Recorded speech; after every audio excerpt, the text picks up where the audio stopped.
Anesthetics. What is anesthesia? Anesthesia is the reversible state of CNS depression that leads to the loss of response to the perception of stimuli. Benefits क्या है anaesthesia के?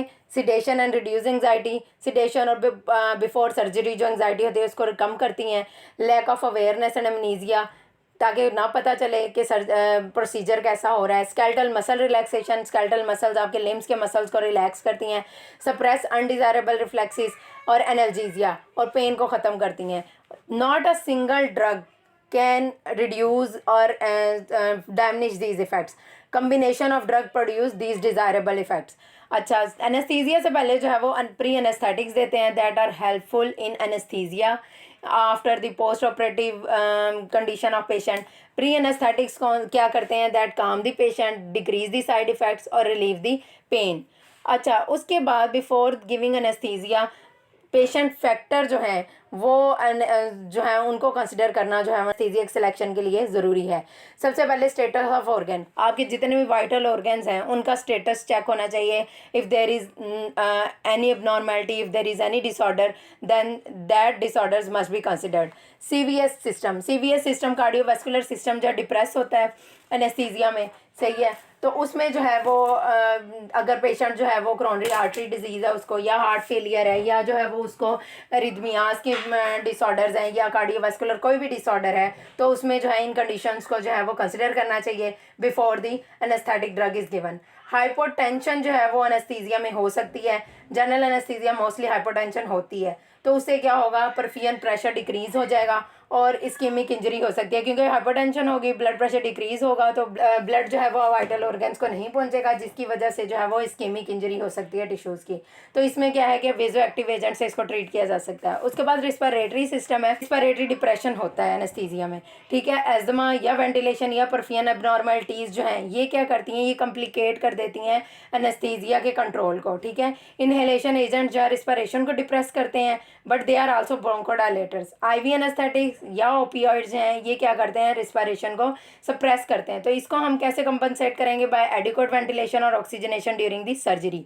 उसके बाद liver and kidney है. Liver क्या करते हैं? Metabolism करते हैं. हर ड्रग वहाँ कॉमुलेट होती है लिवर में, ठीक है, आइदर इट इज़ टॉक्सिक और नॉट. किडनीज जो हैं वो एक्सक्रीट करती हैं, वहाँ भी ड्रग ने कॉमुलेट होना है. That are these both are vital organ. अगर जो है एनेस्थीसिया देंगे तो उसके मेटाबोलाइट्स जो हैं वो कॉमुलेट होंगे, दैट मे बी टॉक्सिक, ठीक है, जैसे कि रिलीज ऑफ फ्लोराइड, ब्रोमाइड और बाकी जो मेटाबोलाइट्स हैं हेलोजिनेटेड हाइड्रोकार्बन्स के, वो क्या करते हैं? वो इन ऑर्गन्स को इफेक्ट करते हैं because they cumulate in both organs. तो जो है ये अगर जो है रिपीटेड एडमिनिस्ट्रेशन होगी एनेस्थीसिया की या हाई कंसनट्रेशन होगी एनेस्थीसिया की, that causes damage to these organs both liver and kidney. उसके बाद नर्वस सिस्टम है. नर्वस सिस्टम जो है वो न्यूरोलॉजिक डिसऑर्डर जो हैं जैसे कि एपिलेप्सी हो गया, माइस्थीनिया ग्रेविस या न्यूरोमस्कुलर डिजीज़, कोई भी डिजीज़ है या सेरेब्रल सर्कुलेशन कम है किसी भी डिजीज़ की वजह, स्ट्रोमा इंजरी की वजह से, तो ये चीज़ें भी जो हैं वो सिलेक्शन ऑफ एनेस्थीसिया पे इफ़ेक्ट करती हैं, ठीक है. उसके बाद जो है प्रेगनेंसी में जो है वो एनेस्थीसिया भी प्रिकॉशंस के साथ यूज़ करना चाहिए. प्री एनेस्थेटिक्स भी should be used with precautions, ठीक है. और क्योंकि in the early stage of pregnancy क्या होता है? फिटस ऑफ ऑर्गेनोजेनेसिस होती है, तो वो इफेक्ट हो सकती है, या जो है वो ओरल क्लेफ्ट हो सकता है due to the use of benzodiazepine. So benzodiazepines are not use during the labour, क्योंकि ये जो है टेम्परेरी हाइपोटोनिया कर देती हैं और जो है वो थर्मोरेगुलेशंस टेम्परेचर जो अल्टर कर देती हैं न्यूबॉर्न का, और हाइपोटोनिया जो होता है वो मसल टोन डिक्रीज होती है, ठीक है. Concomitant use of drug, concomitant mean के एडजंक्ट थेरेपी, ठीक है. एडजंक्ट जो ड्रग्स यूज़ की जाती हैं as a pre anaesthetic medication जो यूज़ की जाती हैं, उनमें कौन कौन सी ड्रग हैं? That are the combination concomitant use of drug or the adjunct drugs that are used with the anesthesia or pre-anesthetic medications that decrease the adverse effects of anesthesia and dose of anesthesia. H2 blockers हैं, फिमोटिडीन है, ranitidine है, that decrease the acidity. Benzodiazepines है, मिडाजोलैम है, डाइजिपैम है, that decrease the anxiety and sedation cause. Opioids जो हैं वो fentanyl है, दैट कॉजेज एनर्जीजिया और डिक्रीज पेन. एंटीहिस्टामीन्स जो हैं वो डाइफिनहाइड्रामीन है, that decrease the allergy if there is any allergic reactions. Antiemetics हैं, ऑनडेनसेटिरॉन, ठीक है. ऑनडेनसेटिरॉन क्या करती है? डिक्रीज करती है नोजिया और वॉमिटिंग को. और एंटीकोलिनर्जिक ड्रग्स हैं, दैट इज ग्लाइकोपायरोलेट है, that cause the decrease in fluid secretion and prevent the bradycardia. उसके बाद है stages and depth of anaesthesia. General anaesthesia has 3 stages: induction, maintenance and recovery. Induction क्या होती है? इंडक्शन वो टाइम होता है जब एडमिनिस्टर करते हैं एनेस्थेटिक ड्रग, ठीक है, ताकि जो है वो एनेस्थीसिया डेवलप हो सके। उसके बाद मेंटेनेंस है। मेंटेनेंस क्या होती है? सस्टेन्ड एनेस्थीसिया, कि एनेस्थीसिया सस्टेन रहे ड्यूरिंग दी सर्जरी। जितना टाइम सर्जिकल प्रोसीजर में लगेगा उस हिसाब से जो उसकी मेंटेनेंस होगी। अगर वो प्रोलॉन्ग मेजर सर्जरी है जो 5 से 6 घंटे की है तो उतनी मेंटेन रहे एनेस्थीसिया। उसके बाद रिकवरी है। रिकवरी वो टाइम होता है जब एनेस्थेटिक्स डिसकंटिन्यू किए जाते हैं, ठीक है, जो मेंटेनेंस एनेस्थीसिया के लिए दिए जाते हैं उनको डिसकंटिन्यू किया जाता है यहाँ तक कि कॉन्शियसनेस वापस आ जाए और प्रोटेक्टिव रिफ्लेक्सेस जो हैं, जो रिफ्लेक्सेस हैं वो भी वापस आ जाए, रिटर्न हो जाए। इंडक्शन जो है एनेस्थीसिया की वो डिपेंड करती है कि कितना अफेक्टिव जो है वो एनेस्थेटिक है, ठीक है। जितनी जल्दी वो ब्रेन तक पहुंचेगा, सीएनएस तक पहुंचेगा, उतना ज़्यादा वो इफेक्टिव होगा। रिकवरी जो है वो उसके रिवर्स होती है इंडक्शन के। जितना जो है वो फास्ट होगा एनेस्थेटिक, जितनी जल्दी इंडक्शन होगी उतना जो है वो ब्रेन में जल्दी डिफ्यूज़ होगी और उतना ही टाइम लेगी तो वो रिकवर होने में, ठीक है। डेप्थ जो है एनेस्थीसिया की वो डिग्री होती है जिसमें सीएनएस जो है डिप्रेस रहता है, ठीक है। मेंटेनेंस में आती है डेप्थ ऑफ एनेस्थीसिया कि कितना जो है वो सीएनएस कितनी देर जो है वो डिप्रेस रहता है, ठीक है। इंडक्शन जो है जनरल एनेस्थीसिया जो है अडल्ट में नॉर्मली जो है वो आईवी एजेंट प्रोपोफोल के साथ वो जो है अनकॉन्शियसनेस जो है 30 to 40 सेकेंड्स में जो है वो इंडक्शन हो जाती है एनेस्थीसिया की, अनकॉन्शियसनेस हो जाती है। एडिशनल इन्हेलेशन या आईवी ड्रग्स जो है वो दी जाती हैं डेप्थ ऑफ एनेस्थीसिया के लिए ताकि जो है सीएनएस डिप्रेस हो जाए, ठीक है। उसमें जो है रोक्यूरोनियम वैंक्यूरोनियम ड्रग्स देते हैं। चिल्ड्रंस जो हैं उनमें आईवी एक्सेस नहीं होती तो नॉन पंजेंट एजेंट देते हैं, दैट इज सिवोफ्लुरेन। वो जो है वो इनहेल्ड एनेस्थेटिक है, वो क्या करती है जनरल एनेस्थीसिया प्रोड्यूस करती है।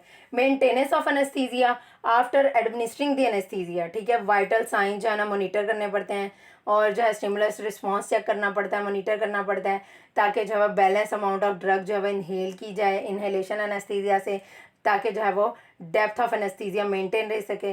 मेंटेन जो है वो डिपेंड कर रही होती है कि कितने टाइम की सर्जरी है।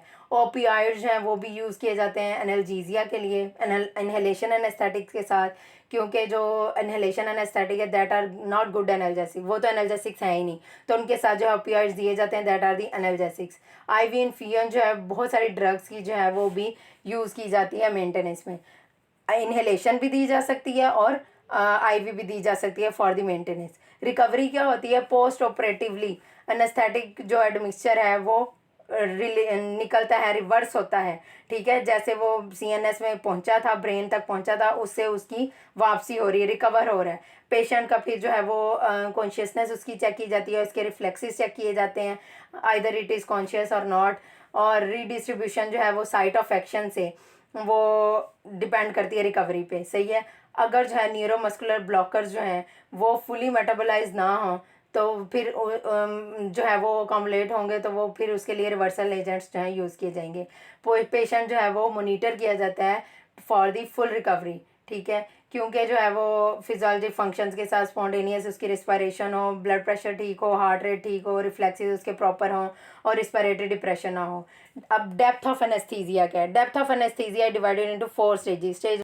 स्टेज 1 जो है एनाल्जेसिया। एनाल्जेसिया में क्या होगा कि पेन सेंसेशन लॉस हो जाएंगी, ठीक है, पेन जो है वो उसका पता नहीं चलेगा। उसके बाद स्टेज 2 है, उसमें क्या होता है कि पेशेंट जो है वो डिलीरियम मतलब कि थोड़ा अनकॉन्शियसनेस ड्राउजी हो जाता है, ठीक है, और irregular blood pressure rise irregular blood pressure हो सकता है, राइज और फॉल हो सकता है, और रिस्पायरेशन जो है वो भी इरेगुलर हो सकती है, दैट में आल्सो रिस्क ऑफ लैरिंजियोस्पाज्म, ठीक है, लैरिंग्स का स्पाज्म हो सकता है। टू शॉर्टन और एलिमिनेट द स्टेज 2 को जो है एलिमिनेट करने के लिए, उसको शॉर्ट करने के लिए रैपिड एक्टिंग आईवी एनेस्थेटिक्स जो हैं वो यूज़ किए जाते हैं, आईवी एजेंट्स यूज़ किए जाते हैं।